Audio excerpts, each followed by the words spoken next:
कितनी चटनी तू ले ले पी ले सारे सारी तू पी ले। ओ भाई अरे अपने छोले खावा ना। ओए ये देखो भाई अपने छोले आ चटनी दो भाई से चटनी चटनी अनलिमिटेड है ना मेरे भाई। चटनी भैया जितनी है दोने में छोले रहेंगे जब तक चटनी रहेगी। अच्छा सही है भाई। ओ मेरे भाई चटनी मस्त है भाई चटनी और तो आपने बोला चटनी दो भाई। ये लो यार खाओ। ओ मेरे भाई चटनी और डालना बड़ा मस्त है भाई। दो चटनी दे दिया एक बार और ले लो। सही है भाई।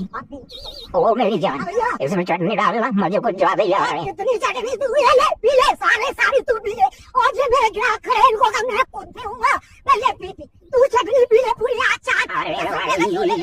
दो छोले इसमें चटनी चटनी चटनी और कितनी चटनी पी लेगा अब मुझे पी ले चटनी भी पी ले मुझे भी पी ले। ये छोले कैसे खाऊं मेरे भाई। ये दो राने तो पैसे निकल जाएंगे। अरे चटनी से खाऊंगा मेरे भाई। पी पूरा कर अरे गुस्सा कर रहा हूँ नहीं दोगे चटनी। ये तो रहा हूँ मैं नहीं मना कर रहा हूँ ले पी। अरे इसमें डाल के दो। तो इसमें देता रहा हूँ तो यार ये मार बैठ दी चटनी चटनी हुई आप तो छोले लिए 10 रुपए चटनी भी नहीं फिर यार बैठी। अरे सेठ भाई इतना गुस्सा क्यों हो रहा है। मेरे ग्राहकों के लिए ये थोड़ी बहुत चटनी नहीं बोल पिलाऊं। अरे तो मैं क्या हूँ जान लग रहा। अरे तो ग्राहक है तो यार चटनी पिलाओ ले पी यार तू यार खाना खा बार की ना कहीं नहीं ला रहे। अरे मैं जा रहा हूँ भाई। बहुत पिला दी मैं चटनी ये बोल रहा था। सही है भाई।